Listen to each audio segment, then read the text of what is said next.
Hello नमस्कार दोस्तों, स्वागत है आपका हमारे चैनल पर। भोजपुरी हिट मैटर के साथ फुल और फ्री में भोजपुरी बोलबम सॉन्ग लाया हूं दोस्तों। तो इस बोलबम सॉन्ग को सुनने से पहले मुझे आपसे रिक्वेस्ट है दोस्तों कि अगर आप हमारे चैनल पर नया हैं तो चैनल को सब्सक्राइब करके बगल में बेल आइकन की घंटी ज़रूर दबाइएगा हर रोज़ मेरा वीडियो सबसे पहले देखने के लिए। तो चलिए दोस्तों, देरी ना करते हुए आज का भोजपुरी बोलबम सॉन्ग देखा जाए और सुना जाए कैसा है। घर बरा मिली तोहरा सुनर सपना साकार हो जाई। घर बरा मिली तोहरा सुनर सपना साकार हो जाई। ए ननदो कला तुहू सामन के सोमारी बियाह सेट तोहार हो जाई। ए ननदो कला तुहू सामन के सोमारी बियाह सेट तोहार हो जाई। कृपा तोह पे क दी है सुनला भोले दानी।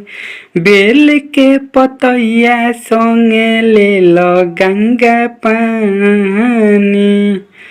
हाँ हाँ, कृपा तोह पे क दी है सुनला भोले दानी। बेल के पतैया संगे ले लो गंगा पानी। ढारी लो जल मिली फल तारा खुशी के बौछार हो जाई। ढारी लो जल मिली फल तारा खुशी के बौछार हो जाई। ए ननदो कला तुहू सामन के सोमारी बियाह सेट तोहार हो जाई।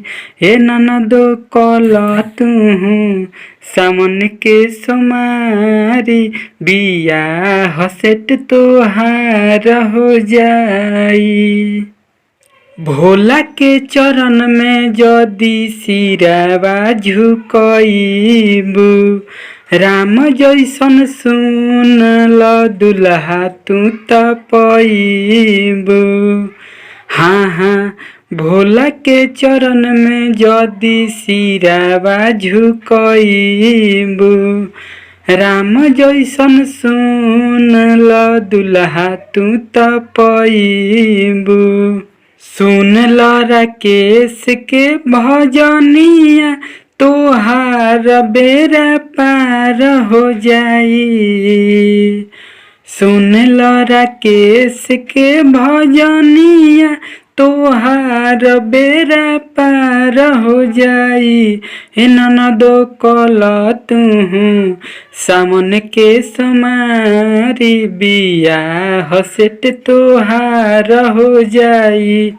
ए ननदो कला तुहू सामन के सोमारी बियाह सेट तोहार हो जाई। तो कैसा लगा दोस्तों मेरा वीडियो, आप सब कमेंट करके ज़रूर बताइएगा। वीडियो अच्छा लगे तो लाइक करना ना भूलिएगा दोस्तों। मिलते हैं अगले वीडियो में नए हिट गीत के साथ। तब तक के लिए नमस्कार, बाय बाय दोस्तों।